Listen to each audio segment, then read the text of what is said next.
ওয়ার্নিংটা কেমন? আল্লাহর হাবিব সাল্লাল্লাহু আলাইহি ওয়াসাল্লাম মসজিদে নববীর ভেতরে হঠাৎ তিনি মসজিদে নববীর মিম্বারে পা রেখে বললেন আমিন।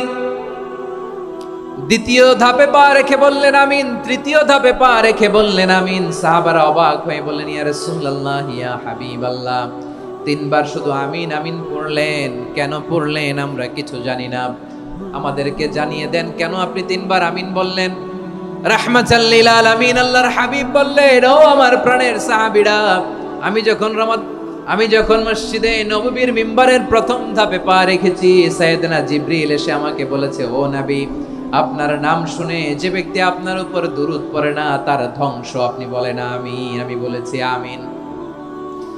দ্বিতীয় ধাপে পা রাখার পর সাইয়েদনা জিবরিল বললেন, ইয়া রাসূলুল্লাহ, মাতা পিতাকে বার্ধক্য অবস্থায় পেয়ে তাদের সেবা করে, তাদের সাথে সদাচরণ করে যে সন্তান জান্নাত কামাতে পারলো না, তার জন্য ধ্বংস। আপনি বলেন আমিন। আমি বলেছি আমিন।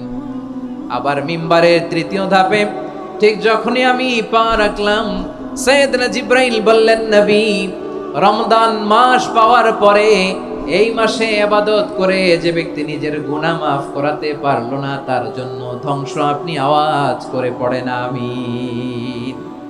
কত বড় ধমক, কত বড় ওয়ার্নিং দেখছেন! যে রমাদান পেয়েছে কিন্তু রমাদানের ইবাদত করার মধ্য দিয়ে সে নিজেকে জাহান্নাম থেকে মুক্ত বানাতে পারলো না, তার উপর আল্লাহ লানত, তার জন্য ধ্বংস। সাইয়েদনা জিবরাইল বলেছেন আমিন, স্বয়ং বিশ্বনবীও বলেছেন আমিন। আওয়াজ করে পড়েন নাউযুবিল্লাহ।